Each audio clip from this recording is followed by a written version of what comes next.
Friends, welcome to Sudha learning teacher channel. मेरा नाम सुधा सरस्वती है। आज मैं आपको बताऊंगी 150 टॉप जनरल नॉलेज क्वेश्चन, यानी कि देखिए सामान्य ज्ञान के जो हमारे क्वेश्चंस होते हैं, यानी करंट अफेयर समझ लीजिए आप। तो 150 जो अभी हाल ही में जो एग्जाम्स आने वाले हैं उनके लिए बहुत ज़्यादा अनिवार्य हैं, तो वो मैं सारे आपको 150 150 आपको जनरल नॉलेज के सामान्य ज्ञान के क्वेश्चन आंसर बताऊंगी। वीडियो पसंद आए तो प्लीज़ लाइक शेयर कमेंट करना ना भूलें। मेरे चैनल को सब्सक्राइब जरूर कर लें। तो वीडियो स्टार्ट करेंगे। देखिएगा, यहाँ पर हम आपके लिए 150 लाए हैं, यानी एग्जाम्स के लिए मोस्ट इम्पोर्टेंट लेकर आए हैं। तो वो है हमारे कितने, वो हमारे 150 हैं। ठीक है, तो अब यहाँ पर हम स्टार्ट करेंगे, उसी को ध्यान रखिएगा इसको। अब देखिए, सबसे फर्स्ट क्वेश्चन हमारा क्या कह रहा है कि क्रोमोसोम की संरचना में कौन कौन भाग लेते हैं। तो कौन भाग लेते हैं, आंसर हो जाएगा आपका डीएनए और प्रोटीन। क्वेश्चन नंबर 2 देखिए कि अनुच्छेद 17 किस विषय से संबंधित है। तो विषय का नाम क्या रहेगा आपका, अस्पृश्यता का अंत। ठीक है। क्वेश्चन नंबर 3 देखिए कि 1 किलोग्राम भार के बराबर कितना न्यूटन होता है। तो उत्तर में देखेंगे आप कि 9.8 न्यूटन। तो ये आपके इंपॉर्टेंट क्वेश्चन है, वो क्वेश्चंस को आपको बहुत ध्यान से समझ लेना है। ठीक है। नेक्स्ट क्वेश्चन देखिए, क्वेश्चन नंबर 4 देखिए कि उत्तर वैदिक काल के मृद भांडों में किस प्रकार के मृद भांड सर्वोपरि वैशिष्ट्य सूचक हैं। ठीक है, तो देखिए आंसर क्या हो जाएगा, चित्रित धूसर मृद भांड। ठीक है। नेक्स्ट क्वेश्चन है आपका क्वेश्चन नंबर 5 देखिए कि मुक्तेश्वर मंदिर कहाँ स्थित है। तो मुक्तेश्वर मंदिर कहाँ स्थित है, वो है भुवनेश्वर में आपका स्थित है। नेक्स्ट क्वेश्चन देखिए, क्वेश्चन नंबर 6 देखिएगा कि इतिहास के आरंभिक काल को क्या कहा जाता है। इतिहास के आरंभिक काल को क्या कहा जाता है, पुरा पाषाण काल। क्या कहा जाता है, पुरा पाषाण काल। तो ये इंपॉर्टेंट, आपके बहुत क्वेश्चन इंपॉर्टेंट है, ध्यान से आपको समझ लेना है। हर क्वेश्चन को आप ध्यान से एक बार समझिएगा और पढ़िएगा जरूर।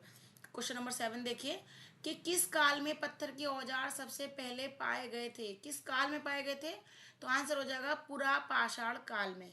ठीक है।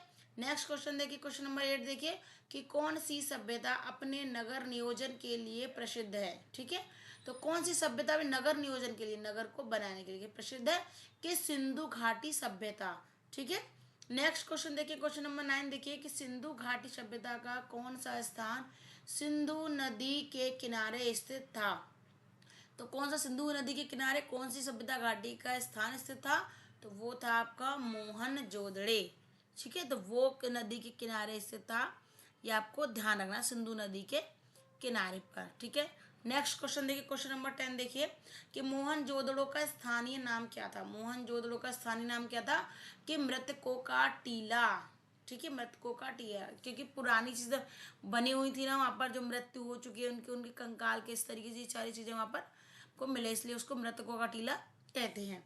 क्वेश्चन नंबर 11 देखिए कि विशाल स्नानागार कहाँ मिला था। विशाल स्नानागार कहाँ मिला था, वो कहाँ मिला था, मोहनजोदड़ो में। ठीक है, बहुत इंपॉर्टेंट क्वेश्चन है, ध्यान रखिएगा।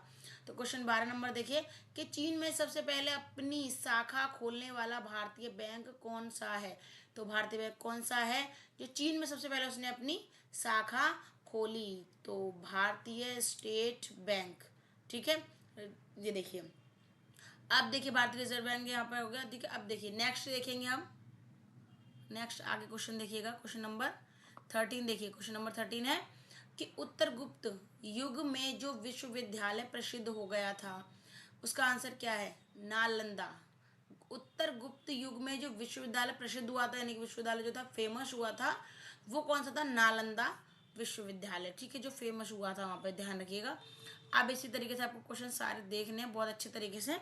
देखिए क्वेश्चन नंबर 14 देखिए कि भारतीय नेपोलियन की उपाधि किसे दी गई। ठीक है, किसे दी गई, देखिए किसको, भारतीय नेपोलियन की उपाधि किसको दी गई थी, समुद्रगुप्त को। किसको दी थी, समुद्रगुप्त को दी गई थी। ठीक है। क्वेश्चन नंबर 15 देखिए आयुर्वेद के वैद्य चिकित्सा का भगवान की से मानते हैं। ठीक है, आयुर्वेद के वैद्य चिकित्सा का भगवान भी किसे मानते हैं, तो किसको मानते हैं, कि धन्वंतरी को वैद्य चिकित्सा, आयुर्वेद का वैद्य चिकित्सक माना जाता है। ठीक है, तो आपको ये क्वेश्चंस ध्यान रखने हैं। ठीक है, अभी इसी प्रकार आगे क्वेश्चन देखिए, क्वेश्चन नंबर 16 देखिए कि पहला ज्ञात गुप्त शासक कौन था। ज्ञात गुप्त शासक पहला कौन था, तो कौन था, श्री गुप्त। तो कौन था, श्री गुप्त। तो वो आपको ध्यान रखना है, ठीक है। क्वेश्चन नंबर 17 देखिए कि रोमन साम्राज्य के साथ भारत का व्यापार रोम पर किसके द्वारा आक्रमण के साथ समाप्त हो गया। तो किसके द्वारा आक्रमण के साथ समाप्त हुआ, देखिए हूणों द्वारा। किसके, हूणों द्वारा। क्वेश्चन नंबर 18 देखिए कि आर्यभट्ट और वराहमिहिर के सुविख्यात नाम किसके युग के साथ संबंधित है। आर्यभट्ट और वराहमिहिर के जो सुविख्यात नाम थे किस युग के साथ संबंधित है, तो किस युग के साथ है, गुप्त वंश। गुप्त वंश के साथ में आर्यभट्ट और वराहमिहिर के जो सुविख्यात नाम थे उस युग के साथ संबंधित है, ठीक है। अब इसी प्रकार क्वेश्चन नंबर 19 देखिए कि इलाहाबाद के स्तंभ में किसकी उपलब्धियां उत्कीर्ण हैं।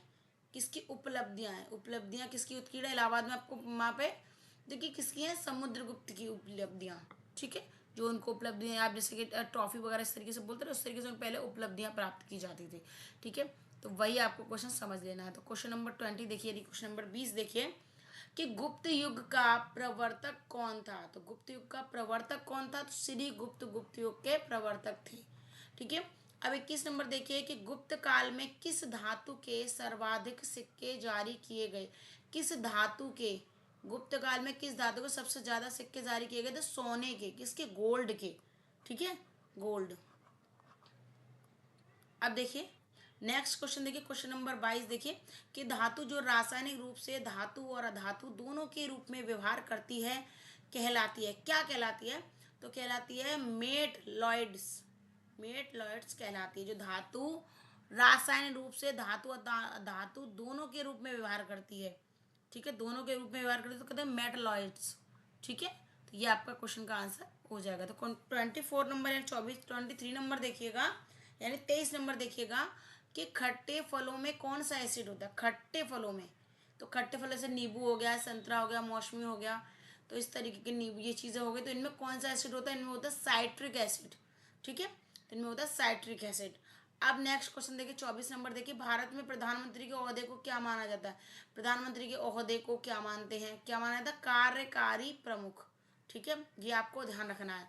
नेक्स्ट क्वेश्चन देखिए कि क्वेश्चन नंबर 25, तो ताजमहल, बीबी का मकबरा, एतमाद औला किस चीज के स्मारक हैं, तो किसके, मृत व्यक्तियों की। क्योंकि देखिए ताजमहल, ताजमहल भी शाहजहां ने अपनी मुमताज के लिए बनवाया था। इस तरीके से देखिए बीबी का मकबरा, ये इनको मरने के बाद, मरने के बाद बनवाई गई चीजें हैं ये, तो इसलिए इसको मृत मृत व्यक्तियों के स्मारक बोला जाएगा यहाँ पर, ठीक है।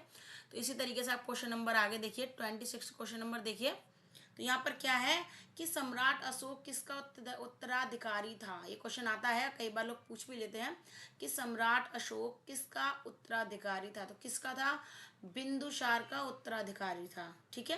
क्वेश्चन नंबर 27 देखिए कि भारतीय संविधान को पहली बार कब संशोधित किया गया। देखिए भारतीय संविधान को, ये आपको क्वेश्चन हमेशा याद रखना है, मुंह जुबानी भी आपको याद होना चाहिए। तो इसलिए मैं आपको लिए छांट के इंपोर्टेंट क्वेश्चन ही लेकर आई जो आपके ज़्यादातर एग्जाम्स में आते ही रहते हैं। देखिए 1950 में कब संशोधित किया गया, 1950 में, ठीक है। तो ये 26 जनवरी 1950 को लागू किया गया था। तो आपको क्वेश्चन ध्यान रखना है कि हमारा संविधान कब लागू हुआ था। तो आप ऐसे लिख सकते हैं 26 जनवरी 1950 को लागू हुआ था, ठीक है, लागू संविधान लागू हुआ था।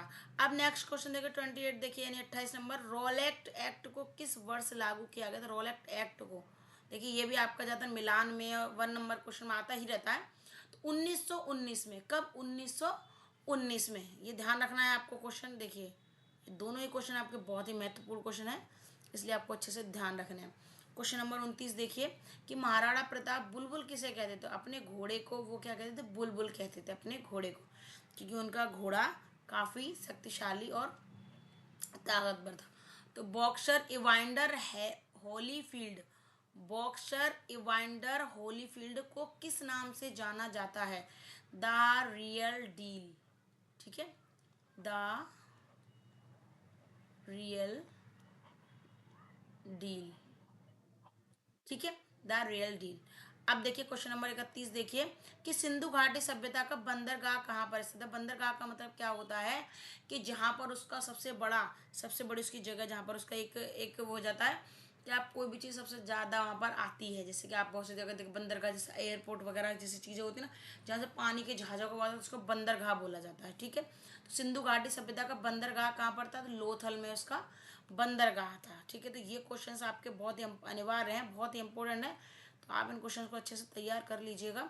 ठीक है, क्वेश्चन नंबर आपका देखिए, क्वेश्चन नंबर 32 क्वेश्चन नंबर है हमारा कि जैन धर्म में महावीर को क्या माना जाता है। तो महावीर को जैन धर्म में क्या माना जाता है, वास्तविक संस्थापक। तो क्योंकि वास्तविक संस्थापक थे गौतम बुद्ध, हर चीज उन्होंने पूरा अपने ऊपर आजमाने के बाद ही लोगों को वो शिक्षा दी उन्होंने। ठीक है, ध्यान रखिएगा। क्वेश्चन नंबर 33 देखिए, मगध के उत्थान के लिए निम्न में से कौन सा शासक उत्तरदायी है। मगध के उत्थान के लिए, ठीक है, तो कौन सा शासक उत्तरदायी है, बिम्बिसार। ठीक है, बिम्बिसार। क्वेश्चन नंबर 34 देखिए, भारत में प्रोफेशनल 2020 क्रिकेट लीग को क्या कहा जाता है। देखिए ये 2020 क्रिकेट लीग को क्या कहा जाता है, तो क्या कहा जाता है, आईपीएल। क्या कहा जाता है, आईपीएल। कहते हैं ना आईपीएल शुरू हो गया, आईपीएल शुरू, तो लोग देखने के ज्यादा उत्सुक रहते हैं। क्वेश्चन नंबर 35 देखिए, भारत के राष्ट्रपति कौन है। देखिए भारत के राष्ट्रपति इस टाइम में कौन है, इस टाइम में है मुर्मू, द्रौपदी मुर्मू है जो भारत की राष्ट्रपति हैं। ठीक है, देखिए इस टाइम में है आपकी द्रौपदी मुर्मू। ठीक है, द्रौपदी मुर्मू, ये इससे पहले के हैं। ठीक है, तो ध्यान रखिएगा आपका, अब वर्तमान में द्रौपदी मुर्मू है।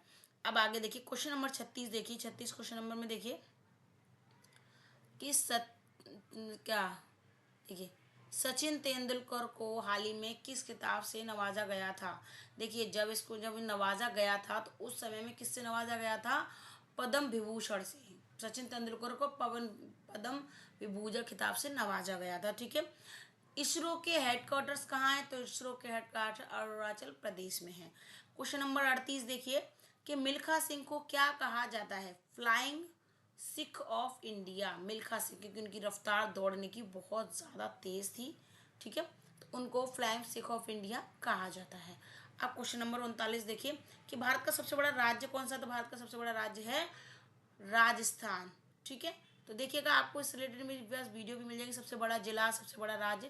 तो इस तरीके की मैंने बहुत सारी वीडियो बनाई हुई है, तो प्लीज़ आप चाहें तो उनको देख सकते हैं और आपको हर क्वेश्चन का आंसर मिल जाएगा, सबसे बड़ा राज्य, सबसे छोटा राज्य, तो वो सभी के बारे में आपको जानकारी मिल जाएगी। क्वेश्चन नंबर 40 देखिए कि भारत के चौथे 14 यानी 14वें प्रधानमंत्री कौन है, तो 14वें प्रधानमंत्री कौन है, नरेंद्र मोदी।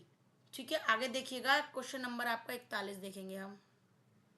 क्वेश्चन नंबर 41 हमारा क्या है कि गुप्त काल में कौन सी गुफाएं निर्मित की गई थी। गुप्त काल में कौन सी गुफाएं निर्मित की गई थी, तो वो थी अजंता की गुफाएं। ठीक है, देखिए गुफाएं। ठीक है, अब देखिए क्वेश्चन नंबर 42 देखिए कि 7 अजूबों में से कौन सा अजूबा आगरा में स्थित है। आगरा यानी कि हमारे भारत के उत्तर प्रदेश के आगरा जिले में। ठीक है, तो कौन सा है, ताजमहल। ठीक है, नेक्स्ट देखिए क्वेश्चन नंबर 43 देखिए, सह्याद्री को और किस नाम से जाना जाता है, तो किसको नाम से जाना जाता है, द वेस्टर्न घाट्स। ठीक है, सह्याद्री को वेस्टर्न घाट्स के नाम से भी जाना जाता है। अब देखिए क्वेश्चन नंबर हमारा 44 देखिए, क्वेश्चन नंबर कि भारत की सबसे पुरानी पर्वत श्रृंखला कौन सी, सबसे पुरानी पर्वत श्रृंखला कौन सी है, वो है आपका अरावली पर्वत। ठीक है, अब क्वेश्चन नंबर 45 देखिए कि ट्विन सिटीज कौन से दो शहरों को कहा जाता है, तो कौन से दो शहरों को कहा जाता है, हैदराबाद और सिकंदराबाद। ठीक है, ट्विन सिटी यानी जुड़वा शहर, आप हिंदी में उसको जुड़वा शहर बोल सकते हैं। ठीक है, तो वो आपको यहाँ पर ध्यान रखना होगा। अब इसी प्रकार आगे क्वेश्चंस पढ़िए। देखिए क्वेश्चन नंबर 46 देखेंगे हम। क्वेश्चन नंबर 46 हमारा क्या है कि भारत के राष्ट्रपिता कौन है, तो भारत के राष्ट्रपिता आपको पता है महात्मा गांधी। ठीक है, क्वेश्चन नंबर 47 देखिए हमारा राष्ट्रीय गान किसने लिखा था, तो किसने लिखा था, रविंद्रनाथ टैगोर। ठीक है, आगे देखिए 48 नंबर देखिए, father of the Indian constitution किसे कहा जाता है, तो कॉन्स्टिट्यूशन का मतलब आपको पता ही है कि संविधान जो लिखे थे उन्होंने वो, तो वो कौन थे, डॉक्टर बी आर अम्बेडकर यानी कि डॉक्टर भीमराव अंबेडकर, जिन्होंने हमारे संविधान लिखा था। ठीक है, अब उसी प्रकार देखिए क्वेश्चन नंबर 49 यानी कि 49 नंबर देखिए कि भारत का गणतंत्र दिवस कब मनाया था। गणतंत्र दिवस मनाया था 26 जनवरी को। ठीक है, जिस दिन संविधान लागू हुआ था तो 26 जनवरी को। ठीक है, अब 50 नंबर देखिए आंध्र प्रदेश का लोक नृत्य क्या है। आंध्र प्रदेश का लोक नृत्य क्या है, कुचिपुड़ी। कुचिपुड़ी, क्योंकि देखिए सभी जो सभी भी हमारे सभी राज्य हैं तो सभी राज्यों के अलग अलग आप अलग अलग नृत्य हैं उनके, तो वो आपको ध्यान रखना है। क्वेश्चन नंबर 51 देखिए भारत के गृह मंत्री कौन है। भारत के गृह मंत्री हैं अमित शाह। ठीक है, अब देखिए इसी तरीके से आप देखिएगा कुछ चेंज भी होते रहते हैं, इनमें चेंजिंग चलती रहती है। ठीक है, अब देखिए क्वेश्चन नंबर 52 देखिए कि भारत के वित्त मंत्री कौन है। भारत के वित्त मंत्री कौन है, निर्मला सीतारमण। ठीक है, ये आपको ध्यान रखना है। आपको इस तरीके से आपको सारे क्वेश्चंस को आपको देख लेना होगा। ठीक है, ये कुछ टाइम पहले भी हो सकते हैं तो आप इसको समझ सकते हैं, गलत नहीं समझिएगा। कि भारत के आरबीआई गवर्नर कौन है, तो भारत के आरबीआई गवर्नर है शक्तिकांता दास। 54 नंबर देखिए कि किस भारतीय ने प्रबुद्ध भारत पत्रिका शुरू की, तो किसने, कि स्वामी विवेकानंद। ठीक है, 55 नंबर देखिए फेसबुक के संस्थापक कौन है, कि मार्क जुकरबर्ग। फेसबुक के संस्थापक यानी कि फेसबुक जिन्होंने जिनको जो उसके फेसबुक के मालिक हैं, ऐसा समझ लीजिए आप। ठीक है, अब देखिए भारत में पहला 56 नंबर देखिए भारत में पहला फ़ोन कब लॉन्च किया गया था, तो कब किया गया था 1995 में पहला मोबाइल लॉन्च किया गया था, यानी फ़ोन लॉन्च किया गया था। ठीक है, अब क्वेश्चन नंबर 57 देखिए कि लेवरेज एजुकेशन के संस्थापक कौन है, तो कौन है, अक्षय चतुर्वेदी। ठीक है, अब आगे देखिए 58 देखिए सीए का फुल फॉर्म क्या है। सीए का फुल फॉर्म है चार्टर्ड अकाउंटेंट। ठीक है, अब क्वेश्चन नंबर आप देखिए 59 देखिए यानी 59 क्वेश्चन नंबर देखिएगा। ये क्वेश्चन 150 क्वेश्चन यानी 150 क्वेश्चन है, तो आपको उस तरीके से सारे समझ लेने हैं। देखिए 59 क्वेश्चन में भारत में लाइसेंस प्राप्त करने की आयु क्या है। भारत में लाइसेंस प्राप्त करने की आयु क्या है, 18 साल। क्योंकि आप कार बाइक स्कूटी या कोई भी आप चीज़ वाहन चलाएंगे तो उसके लिए आपको लाइसेंस के लिए आपकी उम्र 18 साल होनी चाहिए। 18 साल से कम उम्र के बच्चे का लाइसेंस नहीं बनता है। ठीक है, अब देखिए क्वेश्चन नंबर 60 देखिए कि महात्मा गांधी की हत्या कब हुई थी, तो उनकी हत्या कब हुई, 30 जनवरी 1948 में उनकी हत्या हुई थी। 47 में आज़ादी हुई थी और 1948 में उनकी मृत्यु हुई थी। ठीक है, 61 नंबर देखिए वह प्राचीन नाम क्या है जिससे पटना नगर को जाना जाता था, तो किस नगर से, पाटलिपुत्र नगर नाम से जाना जाता था। 62 देखिए कि 1930 की प्रसिद्ध नमक यात्रा सत्याग्रह यात्रा का नाम क्या था, दांडी यात्रा। नमक यात्रा सत्याग्रह यात्रा का नाम क्या था, दांडी यात्रा। कभी कभी आता दांडी यात्रा किस सन में प्रसिद्ध हुई या कुछ भी तो आप लिख सकते हैं उसमें 1930। ठीक है, 63 नंबर देखिए कि किसे सीमांत गांधी कहा जाता है। अब्दुल गफ्फार खां को सीमांत गांधी कहा जाता है। ठीक है, 64 नंबर देखिए कि वंदे मातरम गीत के लेखक कौन है, बंकिम चंद्र चटर्जी। ठीक है, बंकिम चंद्र चटर्जी। 65 नंबर देखिए कौन सा भारतीय स्वतंत्र भारत का पहला गवर्नर जनरल था, जो स्वतंत्र था, स्वतंत्रता मतलब होने के बाद पहला जो गवर्नर जनरल था वो कौन था, सी राजगोपालाचारी।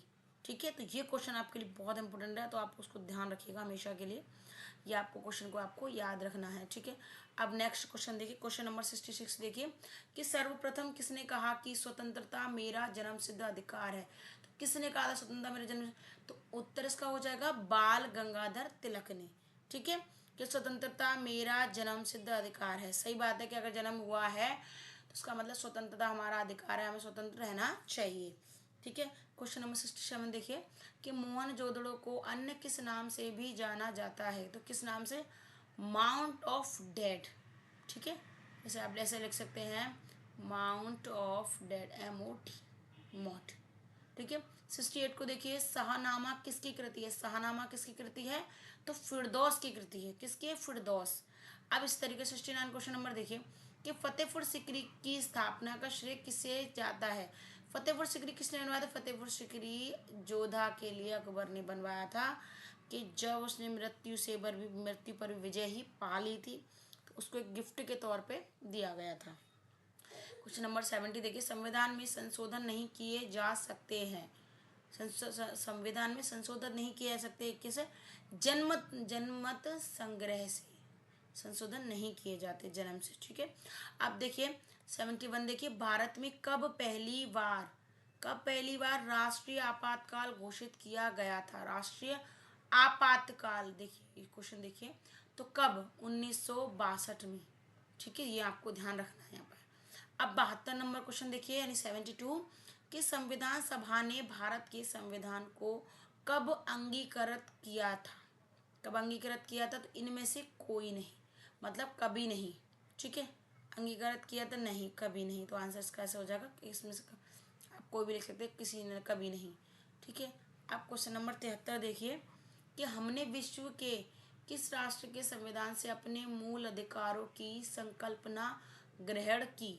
हमने विश्व के किस राष्ट्र के संविधान से अपने मूल अधिकारों की संकल्पना ग्रहण की, यानी हमारे जो मूल अधिकार थे, तो हमने किस देश के, मतलब पूरे विश्व में किस देश के राष्ट्र संविधान से मूल अधिकारों को संकल्पना को ग्रहण किया गया, हाँ कर, तो किससे किया था, यूएसए।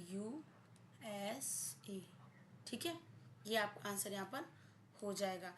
अब देखिए क्वेश्चन नंबर 74 देखिए, कि यदि राष्ट्रपति का पद खाली है तो उसे कितनी अवधि के अंदर भरना आवश्यक है।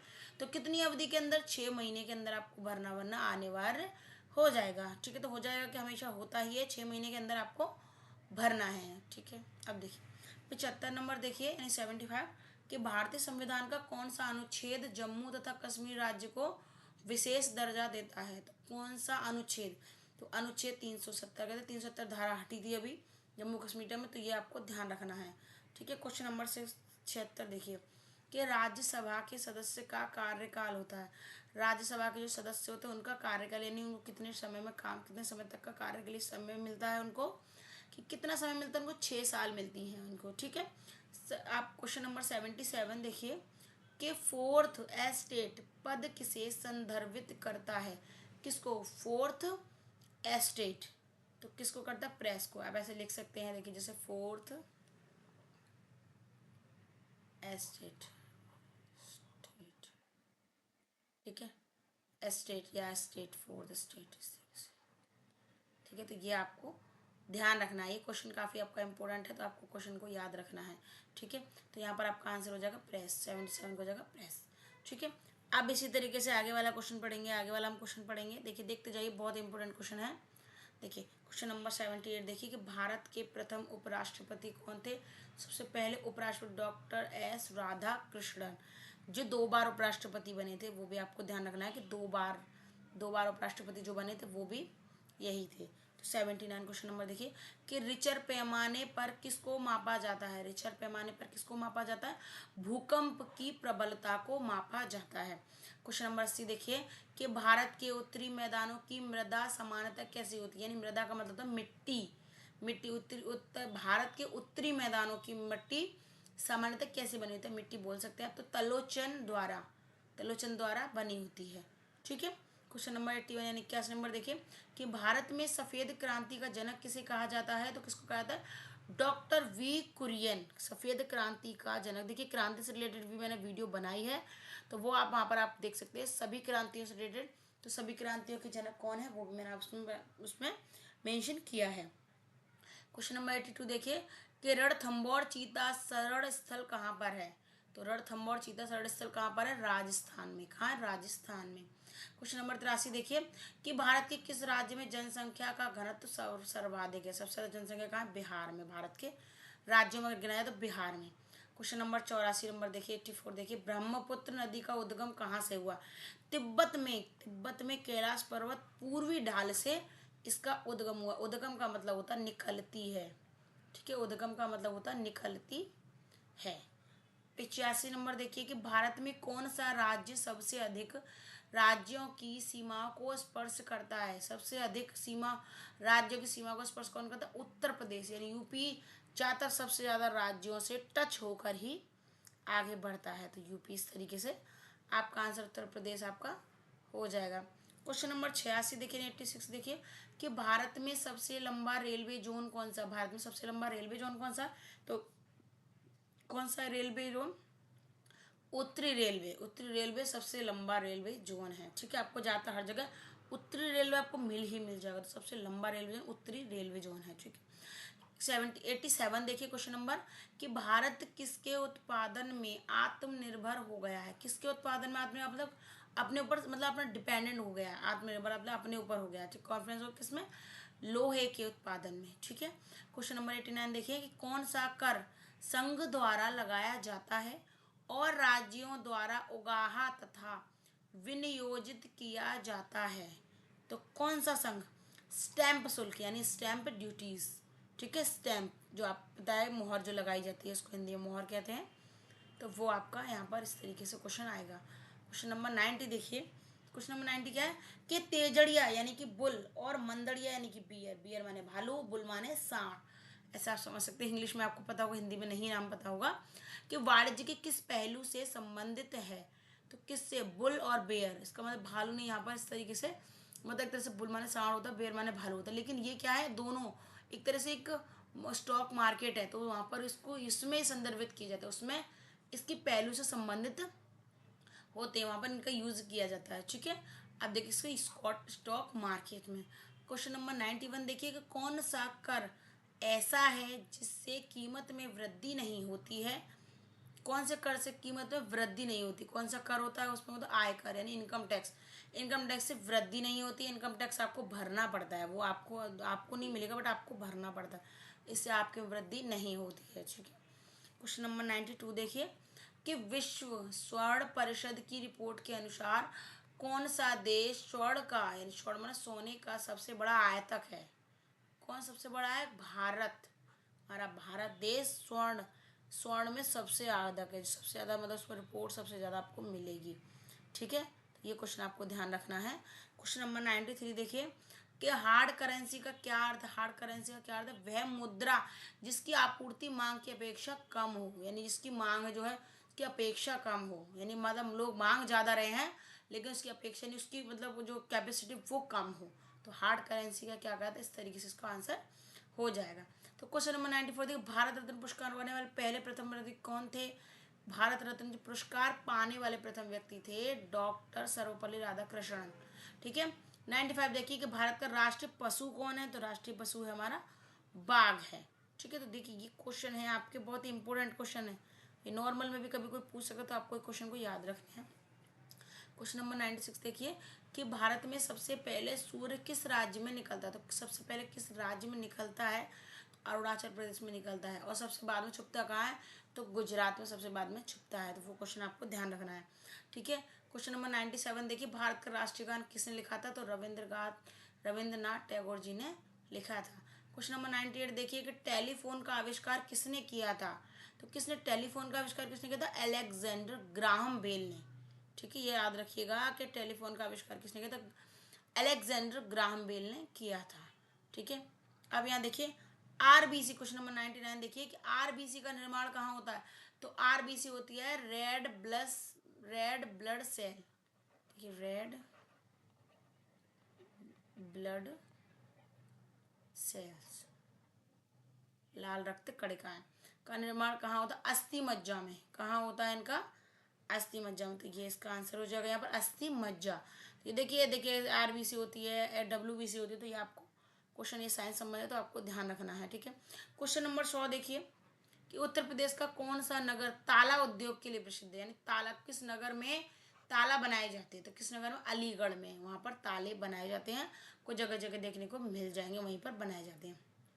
क्वेश्चन नंबर 101 देखिए, कटे हुए सेब का रंग कुछ देर बाद भूरा हो जाता है क्योंकि वह वायु से क्रिया करके बना लेता है। वायु से क्रिया करके आयरन ऑक्साइड। आपने देखा होगा सेब को आप काट के रख दो कुछ टाइम के लिए, तो थोड़ी देर बाद वो धीरे धीरे धीरे धीरे धीरे धीरे वो ब्राउन सा स्किन कलर का होता है धीरे धीरे धीरे धीरे धीरे डार्क ब्राउन होता चला जाता है। ठीक है। तो ये आयरन ऑक्साइड के कारण, ठीक है, क्रिया कर लेता है, उसमें बना लेता है।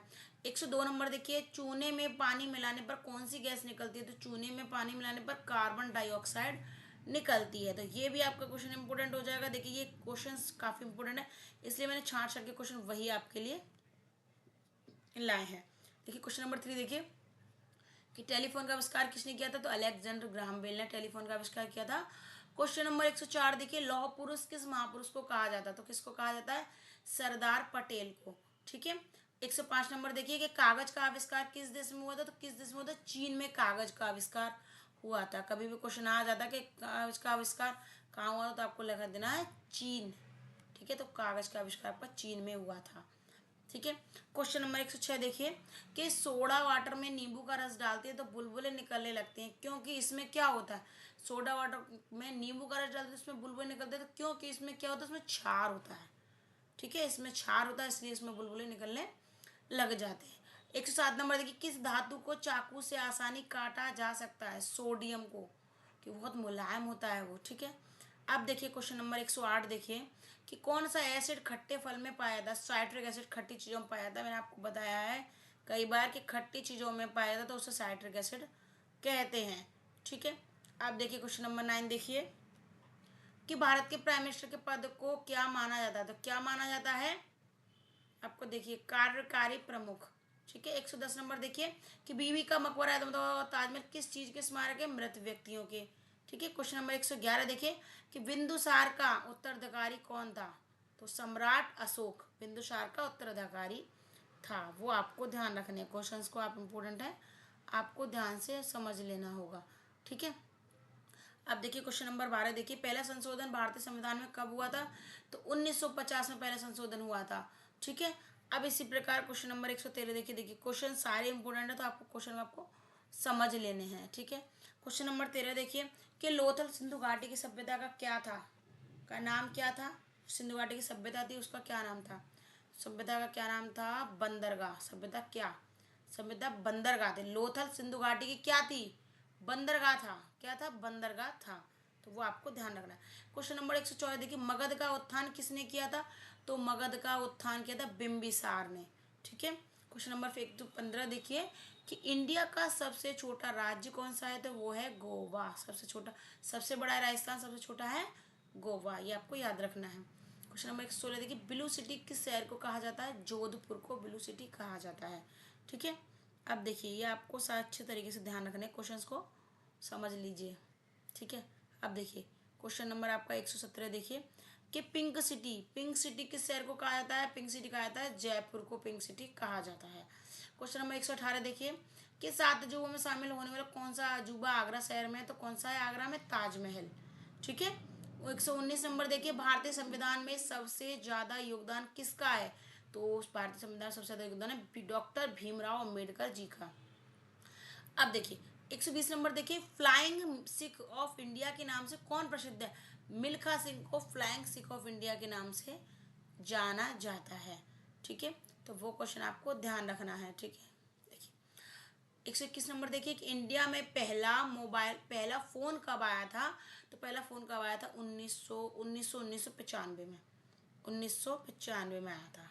ठीक है, तो वो आपको यहाँ पर क्वेश्चन को ध्यान रखना है। ठीक है, नेक्स्ट क्वेश्चन देखिए क्वेश्चन नंबर 22 देखिए कि आर्थिक रूप से कमजोर सवर्णों को मिलने वाले आरक्षण के सर्टिफिकेट को क्या कहते हैं, जो आर्थिक रूप से कमजोर हैं उनको क्या बोलते हैं, उनको बोलते हैं EWS, EWS, तो उनको बोलते हैं EWS सर्टिफिकेट। ठीक है, क्या बोला जाता है, EWS सर्टिफिकेट बोला जाता है। ठीक है, पहली बार इंडिया में इमरजेंसी 123 नंबर देखिए कि पहली बार इंडिया में इमरजेंसी कब घोषित हुई थी, इमरजेंसी तो साल 1962 में। ठीक है, क्वेश्चन नंबर 124 देखिए पत्रकारिता के क्षेत्र में बेहतरीन योगदान के लिए कौन सा अवार्ड अंतरराष्ट्रीय स्तर पर मिलता है, तो कौन सा अवार्ड मिलता है, पुलित्जर पुरस्कार। ठीक है, पत्रकारिता यानी कि जो रिपोर्टर होते हैं ना उनको, तो ये क्वेश्चन आप भी याद रखिएगा, कभी कभी पूछ लिया जाता है कि रिपोर्टर्स को कौन सा अवार्ड दिया जाता है। तो 125 नंबर देखिए कि 1938 ईस्वी में भारतीय राष्ट्रीय कांग्रेस के अनुरोध पर राष्ट्रीय योजना समिति बनाई गई, उसके अध्यक्ष कौन थे। ठीक है, देखिए क्वेश्चन देखिएगा कि भारतीय राष्ट्रीय कांग्रेस के अनुरोध पर राष्ट्रीय योजना समिति बनाई गई, उसके अध्यक्ष कौन थे, तो उसके अध्यक्ष थे जवाहरलाल नेहरू।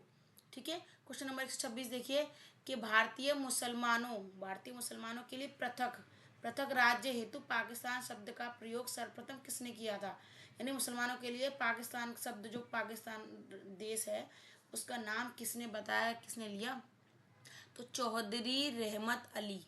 ठीक है, ये क्वेश्चन आपके लिए बहुत इंपॉर्टेंट, इसको याद रखिएगा। 127 नंबर देखिए कि मोहम्मद अली जिन्ना को हिंदू मुस्लिम एकता का दूत किसने कहा था? सरोजनी नायडू ने। मोहम्मद अली जिन्ना, जिनकी पाकिस्तान के रुपयों पर तस्वीर छपी रहती है, उन्होंने। ठीक है, अब क्वेश्चन नंबर देखिए 128 नंबर देखिए कि भारत छोड़ो आंदोलन कब प्रारंभ हुआ? भारत छोड़ो आंदोलन कब प्रारंभ हुआ था? 9 अगस्त 1942 में भारत छोड़ो आंदोलन शुरुआत हुई थी या प्रारंभ हुआ था, आप ऐसा बोल सकते हैं। ठीक है, अब क्वेश्चन नंबर 129 देखिए कि भारत छोड़ो आंदोलन का प्रस्ताव आलेख किसने बनाया? प्रस्ताव आलेख किसने बनाया? तो महात्मा गांधी ने। ठीक है, क्वेश्चन नंबर 130 देखिए कि महात्मा गांधी को अर्धनग्न फकीर किसने कहा था? ठीक है, तो किसने कहा था? चर्चिल ब्रिटिश प्रधानमंत्री, चर्चिल ब्रिटिश प्रधानमंत्री। ठीक है, 131 नंबर देखिए कि कैबिनेट मिशन योजना कब बनी? तो 1946 ईस्वी में। कब? 1946 ईस्वी में। ठीक है, 132 नंबर देखिए कि 1946 ईस्वी में गठित अंतरिम सरकार की कैबिनेट की अध्यक्षता किसने की थी? तो किसने की थी? पंडित जवाहरलाल नेहरू जी ने की थी। ये आपका आंसर यहाँ पर जवाहरलाल नेहरू हो जाएगा। ठीक है, क्वेश्चन नंबर 133 देखिए कि 1946 ईस्वी में बनी अंतरिम सरकार में राजेंद्र प्रसाद के पास कौन सा विभाग था? तो कौन सा विभाग था? डॉक्टर राजेंद्र प्रसाद के पास कौन सा विभाग था? तो खाद्य एवं कृषि, यानी कि खान पीन के सामान और जो कृषि, जो हमारी एग्रीकल्चर रहता वो। ठीक है, क्वेश्चन नंबर 134 देखिए भारत एवं पाकिस्तान के बीच सीमांकन किसने किया? यानी भारत और पाकिस्तान के बीच जो सीमा को आंका किसने था? तो किसने आंका था? सर रेडक्लिफ ने बीच की सीमा को आंका था। ठीक है, क्वेश्चन नंबर 135 देखिए बैंक राष्ट्रीयकरण दिवस यानी राष्ट्र कब मनाया जाता है? बैंक राष्ट्रीय दिवस कब मनाया जाता है? 19 जुलाई को। ठीक है, क्वेश्चन नंबर 136 देखिए कि बेरिंग जल डमरू मध्य किन दो देशों के मध्य है? तो अमेरिका एवं रूस। ये आपका आंसर हो जाएगा 136 का। तो देखिए इसी तरीके से आपको आंसर्स देख लिए, अच्छे तरीके से समझ लीजिए इन क्वेश्चंस को। ठीक है, तो ये आपके लिए इंपॉर्टेंट ही क्वेश्चन। देखिए 137 कि डोनाल्ड ब्रेडमैन किस खेल के महान खिलाड़ी थे? ठीक है, तो किसके थे? क्रिकेट के। ठीक है, नेक्स्ट क्वेश्चन देखिए 138 देखिए कंप्यूटर शब्दावली में MIPS का अर्थ क्या है? कंप्यूटर में कंप्यूटर की जो सूची होती है उसमें MIPS का अर्थ क्या है? तो क्या है? मिलियन इंस्ट्रक्शन पर सेकेंड। ठीक है, तो यह आपको ध्यान रखना है। 139 क्वेश्चन नंबर देखिए कि सीपीयू से संबद्ध उपकरणों को जिसे कंप्यूटर एक्सेस कर सकता है कहलाते हैं, क्या कहलाते हैं? पेरिफेरल्स कहलाते हैं। ठीक है, तो ये आपको क्वेश्चंस को आपको ध्यान रखना होगा। ठीक है, अब इसी प्रकार क्वेश्चन नंबर 140 देखिए संयुक्त राष्ट्र संघ के प्रथम महासचिव कौन थे? तो कौन थे? त्रिगवेली। ठीक है, क्वेश्चन नंबर 141 देखिए स्वतंत्र भारत के प्रथम गवर्नर जनरल कौन थे? Lord Mountbatten. 142 नंबर देखिए कि स्वतंत्र भारत के प्रथम भारतीय गवर्नर जनरल कौन थे? सी राजगोपालाचारी। क्वेश्चन नंबर 143 देखिए कि 1947 ईस्वी के भारतीय राष्ट्रीय कांग्रेस के दिल्ली अधिवेशन की अध्यक्षता किसने की थी? तो दिल्ली अधिवेशन की अध्यक्षता किसने की थी? डॉक्टर राजेंद्र प्रसाद जी ने की थी। ठीक है, तो क्वेश्चन नंबर आपका 143 हो गया। अब आपको बताएंगे हम 144। तो क्वेश्चन नंबर 144 देखिए कि भारत और पाकिस्तान के विभाजन किस योजना के तहत हुआ था? तो किस योजना थी? माउंटबेटन योजना। उसके तहत भारत और पाकिस्तान का विभाजन यानी टुकड़े हुए थे। ठीक है, इसको अलग अलग हुए थे। अब देखिए नेक्स्ट क्वेश्चन देखिएगा, क्वेश्चन नंबर 145 देखिए संसद में कौन से दो हाउसेज हैं? तो संसद में कौन से दो हाउस हैं? एक लोकसभा, एक राज्यसभा। ठीक है, नेक्स्ट क्वेश्चन देखिए 146 क्वेश्चन देखिए भारत का सबसे छोटा राज्य कौन सा? तो गोवा है। 147 नंबर देखिए भारत के किस राज्य में पवित्र तीर्थ स्थल अमरनाथ स्थित है? किसमें? जम्मू कश्मीर में अमरनाथ है। ठीक है, यहाँ पर शिव जी की बहुत बड़ी बर्फ की मूर्ति बनी हुई है, शिवलिंग बनी हुई है। तो 148 नंबर देखिए कि भारत की किस देश के साथ सबसे अधिक लंबी सीमा है? तो किस देश के साथ सबसे अधिक लंबी सीमा? बांग्लादेश के साथ। ठीक है, तो ये क्वेश्चन आपको ध्यान रखने हैं और ये क्वेश्चन आपको समझ लेने हैं। ठीक है, आप देखिए क्वेश्चन नंबर 149 देखिए। तो क्वेश्चन नंबर 149 क्या है कि अर्जुन पुरस्कार की शुरुआत कब से हुई थी? तो अर्जुन पुरस्कार की शुरुआत हुई थी 1961 से।